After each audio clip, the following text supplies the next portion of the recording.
Hello everyone, welcome to my channel.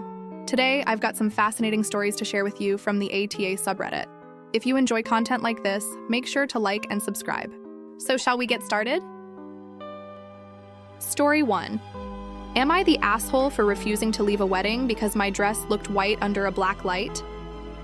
A few months ago, I flew overseas for my close friend's wedding, buzzing with excitement to celebrate her big day.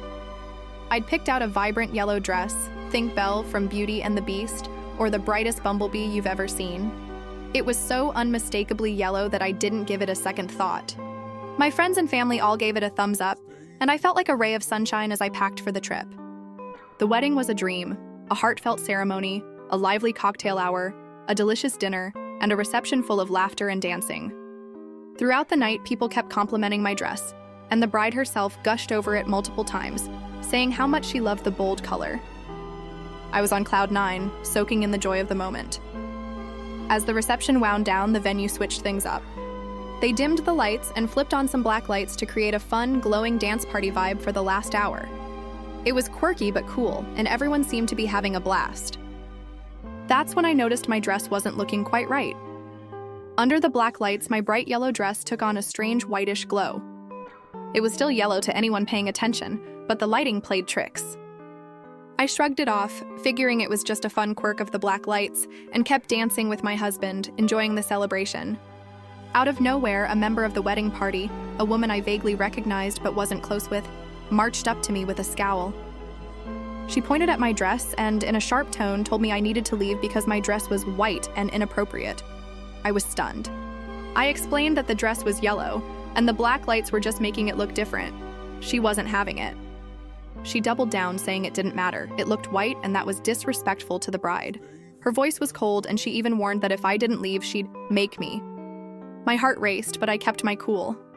I told her I was there to celebrate my friend. The dress was yellow, and I wasn't going anywhere, especially since the bride and groom were still partying. The bride hadn't said a word about my dress, and I'd come all the way from overseas. The exchange stayed civil, no yelling, no cursing, but the tension was thick, like a storm cloud had parked itself over us. She stormed off, and I watched her make a beeline for the groom, gesturing wildly in my direction. I braced myself for drama, but the groom just shrugged and went back to dancing, clearly unbothered.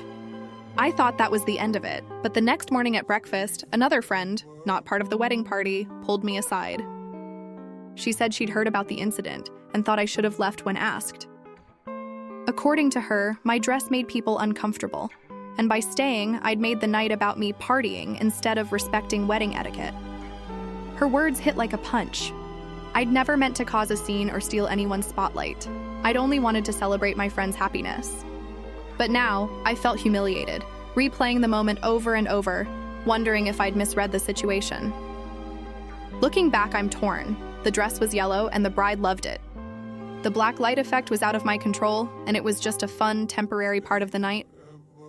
I didn't think I was breaking any rules, and I stayed because I wanted to share in my friend's joy, not to make a statement. But hearing that I made others uncomfortable stings, and I can't shake the embarrassment. Maybe I should have just left to avoid the conflict, but it felt unfair to be pushed out over something so trivial. I keep wondering if I was wrong to stand my ground. Let's move on to another story. Am I the asshole for refusing to leave the wedding when asked? Story 2. Am I the asshole for asking a pregnant woman to move from my reserved train seat? It was supposed to be a straightforward travel day, a 5-hour train ride I'd planned weeks in advance. Knowing I'd be exhausted, especially with my heart defect making long periods of standing tough, I booked a specific seat to ensure I'd have a comfortable spot. When I boarded the packed train, I was ready to settle in, but there was a woman sitting in my reserved seat. She looked comfortable, scrolling on her phone with her partner sitting across from her at the table seat. I figured it was an honest mistake. I approached politely, showed her my ticket, and said, "Excuse me, I think this might be my seat." She glanced at her own ticket, mumbled something about sitting in the wrong spot, and put her head down, avoiding eye contact. I stood there, expecting her to move, but she didn't budge. I repeated, a bit more firmly but still calm, that it was my seat and asked if she could move. That's when her partner jumped in, his tone sharp and aggressive. He suggested I find another seat, claiming the carriage was full. I scanned around. Every seat was taken, and I wasn't about to stand for hours with my condition. I explained that I'd booked this seat specifically and there were no others available. His voice got louder and he snapped that someone else was in their seats too, and his missus was pregnant. I sympathized, but I pointed out that I had my own medical issues, a heart defect that makes standing for long stretches difficult. I wasn't trying to one-up them, I just wanted my seat. Things escalated when he started swearing, telling me I should be ashamed for not giving up the seat to a pregnant woman. My stomach churned. I hate conflict, but I wasn't backing down. Trying to keep things civil, I asked him to lower his voice and stop speaking to me so aggressively, warning that I'd make a complaint if he didn't. That set him off more. He kept berating me, saying I'd feel real good about myself now that I was getting my way. The woman finally stood up, silently moving to let me sit, but her partner didn't let up. He mocked me, saying I was quiet now that I had my seat. I didn't respond. I just wanted the situation to end. I sat down, heart pounding, trying to focus on anything else. Another passenger nearby offered to swap seats so the couple could sit together, which they did, but not before the guy pointed in my face and laughed like he'd won some petty victory. When the ticket inspector came by, she checked everyone's tickets and told the couple to move to their assigned seats. She also pulled me aside to ask if I was okay, saying another passenger had reported the incident on my behalf. I was shaken but grateful for the support. Still, I couldn't stop second-guessing myself. Should I have just let it go because she was pregnant? Did I escalate things by mentioning a complaint? I'd gone into this thinking I was just standing up for myself. But the whole ordeal left me rattled, wondering if I'd handled it wrong. I know everyone has their struggles and maybe hers were bigger than mine, but I'd paid for that seat and I needed it just as much. The aggression from her partner felt unfair, and I didn't think I should have to sacrifice my comfort to avoid his temper. Reflecting on it now, I realize I've got some work to do on not letting anxiety or people-pleasing instincts take over. Standing my ground felt right, but the guilt lingers. Maybe I could have been softer in my approach, or maybe I was too quick to mention a complaint. Either way, the experience taught me I need to get better at asserting myself without feeling like the bad guy. Let's dive into the next story. Am I the asshole for asking her to move from my seat? Story 3. Am I the asshole for taking my cake and leaving a family gathering after my feelings were hurt? Reaching 1 year sober was a massive milestone for me, bigger than graduating college. At 27, I'd fought hard to get here and I was bursting with pride. I told my family I had something to celebrate at our next dinner, which happened at my mom's house. The evening started great. Kids playing, adults chatting, the usual cozy chaos. I picked my moment, heart pounding with hope, and shared my news. I hit 1 year sober, and I'm really proud of it. I expected some cheers, maybe a, "we're proud of you." Instead, I got a lukewarm, "oh, that's what you were talking about," and "has it been a year already?" My heart sank. No one seemed to care. Before I could process the sting, my sister and her husband, Steve, jumped in. They announced that my niece had gotten into a prestigious gymnastics program, which was awesome, but the timing felt like a punch. Steve grabbed a bottle of wine they'd brought and started pouring glasses for everyone. When he locked eyes with me, his face fell, like he'd just remembered my sobriety. The air felt heavy. I excused myself and took a walk to clear my head, trying to shake off the hurt so I could be there for my niece. But the dismissal of my milestone gnawed at me, like I'd been erased from the moment. When I got back, my sister cornered me, asking why I'd left without a word. I told her I'd needed a minute because I'd shared something huge, and she'd bulldozed over it with her news. She gave me a weird look like I was being dramatic and said, "Okay." My mom chimed in, asking what my news was. I repeated, "I told you I hit 1 year sober." Her response crushed me. She said my generation expects praise for the bare minimum, and sobriety wasn't an accomplishment. It was just what I was supposed to do, like graduating high school. I felt small, like my struggle meant nothing. I tried to stick it out for dinner, but the joy was gone. I just wanted to be home. Here's where things got messy. I'd brought a small berry chantilly cake, my favorite, to celebrate my milestone. It was my treat to myself, something I felt I'd earned. The kids had seen it in the fridge, probably excited to dig in later, but as I decided to leave, I grabbed the cake on my way out. It wasn't about spite, it was mine, and I wanted to savor it on my terms, not share it in a room where my achievement felt dismissed. Later, my sister called, furious. "Are you fucking serious?" she said. "You took the cake? Grow up, Emma, you're such a baby." My mom texted, accusing me of throwing a tantrum because my niece got more attention. Their words stung and I started questioning myself. Was I being childish? The kids were probably disappointed and I hate that they got caught in the crossfire. But that cake was for me, for my victory, not for a family party or my niece's achievement. Steve apologized later, admitting he hadn't meant to hurt me, which I appreciated, but it didn't undo the hurt from my sister and mom. Looking back, I wonder if I overreacted. I could have stayed and let the moment pass, or left the cake for the kids. But my sobriety wasn't a small thing. It was a battle I fought alone, and I wanted one moment to feel seen. Taking the cake felt like reclaiming something for myself, but maybe it came off as petty. I'm still proud of my year sober, but now I'm second-guessing whether I handled this like an asshole. Time for the next story. Am I the asshole for taking the cake and leaving? Story 4. Am I the asshole for telling my mom she can bill me using the tuition money she stole? Growing up, disappointment was my mom's signature move. By the time I was 18 and ready for college, I wasn't shocked when she dropped a bomb. There was no tuition money for me. My dad had been handing her cash for years to deposit into a college fund, but she only put in the first payment. The rest? She spent it. I can still see her teary-eyed confession, promising to pay me back and begging me not to tell Dad. I was used to covering for her, so I agreed, thinking I was protecting them both. For 4 years, I thanked them for the tuition money while secretly taking out loans, the weight of her betrayal sitting heavy in my chest. It wasn't just the money, it was the betrayal, the way she let me down without a second thought. Now 33, I keep my mom at arm's length. Her narcissism makes real closeness impossible, though she'd tell you we're tight because I nod along to her repetitive stories. Our family cottage is her pride and joy, where she spends 90 days a year, treating it like a shrine.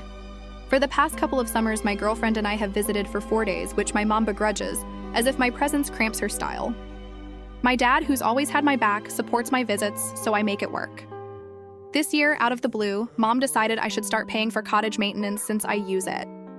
She suggested $1,000, a ridiculous amount for 4 days. It felt like another one of her stabs at control, like she couldn't just let me enjoy the place without a price tag. I was floored. Not only was the amount absurd, but the audacity of her asking me for money after what she did hit a nerve. I kept my tone even but pointed, saying she could take it out of the tuition IOU and we could negotiate the amount with Dad. Her face froze. For once, she was speechless.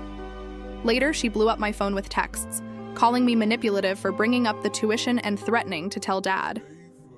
Her messages went on and on, accusing me of dragging up ancient history to hurt her.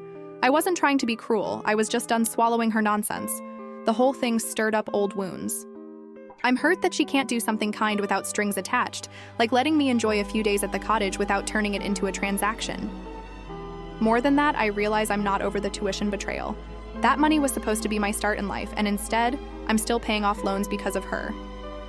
Part of me feels guilty for throwing it in her face. Maybe it was petty to bring up something from so long ago. I could have just said no to the maintenance fee and left it at that. But another part of me feels justified. She stole from me, lied for years, and now wants me to foot her bill? It's like she's forgotten what she did or expects me to. Reflecting on it, I wonder if I crossed a line. Bringing up the tuition was a gut reaction, but it shut her down hard. Maybe I should have handled it more diplomatically, or maybe I'm still carrying too much resentment to see clearly. I didn't want to escalate things, but her accusation of manipulation stings, like I'm the one in the wrong for calling out her past. I just wanted her to acknowledge what she did, even for a second. Instead, it's turned into another fight where I'm left questioning myself. Let's move to the next story. Am I the asshole for bringing up the tuition money she stole? Story 5. Am I the asshole for shutting down a guy who kept trying to talk to me at the gym? I'm 32, female, and when I hit the gym, I'm in my own world. I don't chat with anyone beyond a quick hi or bye to the staff or a polite "you using this?" to another gym goer. It's partly for efficiency, but honestly, I'm usually stoned out of my mind, locked into my music and my workout zone. Socializing just isn't on the menu. Last week, after a solid session, I swung by the food carts near my gym for some tacos. As I waited, a guy, maybe in his 40s, came up and said he recognized me from the gym. I'd never noticed him before, but he insisted on walking with me, talking my ear off. I was annoyed. Just because my headphones were out didn't mean I was open for conversation. I made small talk to be polite, but got out of there as fast as I could, hoping that was the end of it. A few days later, I'm at the gym, foam rolling with my headphones in, avoiding eye contact with everyone. This same guy beelines toward me, squats down right next to me, and tries to say hi with a fist bump. I gave a quick nod to acknowledge him, but skipped the fist bump, keeping my focus elsewhere. I thought he'd take the hint, but no such luck. A couple of days after that, he spotted me during my leg lifts and came over again for another fist bump. I'd had enough. I pulled out a headphone and said, "Look, man, I don't want to do this. I'm here to work out, not make friends. I don't want to talk to you. Okay." He started to protest, saying he was just saying hi, but I cut him off. "Yeah, I get it. Please don't." I popped my headphone back in and went back to my set, heart racing from the confrontation. I could feel eyes on me, and I'm sure some people thought I was harsh. But in my mind, his need for a chat didn't trump my need for a focused workout. This wasn't about him being unattractive or anything shallow. I'd be just as awkward with anyone, man or woman, trying to talk beyond a quick exchange. I'm not in a headspace for conversation at the gym, period. I even keep a little note in my bag that says, "Hi, my name is Name. I think you're cute, but I respect your gym time. Text me if you want coffee." I've never used it, but it's there if I ever want to make a move without disrupting someone's flow. That's how much I value gym boundaries. This whole thing reminded me of a worse incident a couple of months back. I was mid-bicep curl, eyes closed, fully in the zone, when I opened them to find a stranger's face 3 inches from mine. This middle-aged guy in a baseball cap grabbed my arms, trying to help me with my set, saying, "One more!" I snapped, "Who the fuck do you think you are?" He mumbled something about admiring my work, but I was shaking with anger. I reported him to the gym manager, and I haven't seen him since. That experience made me hyper-aware of my space. The food cart guy wasn't that bad. He's respected my boundaries since I shut him down, but it's frustrating that I had to be so blunt to get there. Another guy saw that earlier incident and told me I shouldn't have to deal with it, which was nice. But why didn't he say that to the creep instead? Why is it easier to comfort me than confront the problem? I'm left wondering if I was too harsh with the fist bump guy. Maybe a softer brush-off would have worked, but after multiple attempts, I felt like I had to be clear. My workout is my sanctuary, and I don't owe anyone my attention. Still, I hate coming off like a jerk. On to the next story. Am I the asshole for shutting him down at the gym? Story 6. Am I the asshole for eating my nightly ice cream? Even though my sister-in-law doesn't want my niece to see it, every night after dinner, I treat myself to a small ice cream cone. It's one of those tiny Joy mini cups with a teeny scoop, maybe a bigger one if I'm having a rough day, but that's rare. I don't drink, smoke, or do anything wild, so this little ritual is my one indulgence, my moment of joy. It's not about the calories, it's about carving out something just for me. My brother, his wife, and their daughter are staying at my place for a few weeks, leaving mid-June. I love having them here. We usually eat dinner together, then they settle in the living room for TV while I do my own thing. My ice cream habit hasn't been an issue, or so I thought. A few nights ago, my sister-in-law pulled me aside. She asked if I could stop eating my ice cream because her daughter, my niece, keeps asking why she can't have some. Apparently, she'd told her ice cream is a sometimes food, and my nightly cone was undermining that lesson. I got where she was coming from. Raising a kid to have a healthy relationship with food is important. I offered a compromise. I'd wait until my niece was in bed to eat my ice cream. It seemed fair, and I figured it would solve the problem. But it didn't. My niece, being a curious kid, kept wandering into the kitchen at bedtime, spotting me with my cone and asking for a bite. Each time, I gently redirected her, but it was clear this wasn't working. My sister-in-law got frustrated. She started making comments like, "Really? Do you seriously need to eat ice cream every single day?" Her tone was sharp, like I was being selfish or ridiculous. It stung. I pointed out that I don't question her nightly glass of wine, which maybe wasn't the smoothest move, but it felt fair. Neither of us needs our habits, but they're ours. She sighed dramatically, visibly annoyed, and has been cold with me since. My brother even stepped in, asking me to skip the ice cream to avoid the drama. I stood my ground, saying I deserve my little treat. It's my home, my routine, je bien doin. I wasn't trying to make a statement or upset my niece. I just wanted to keep my one small joy. Now I'm second-guessing myself. My niece is a sweet kid, and I hate that she's caught in the middle. Maybe I should have just paused the ice cream for a few weeks to keep the peace. They're only here temporarily. But it's not about the ice cream itself. It's about feeling like I have to bend to someone else's rules in my own space.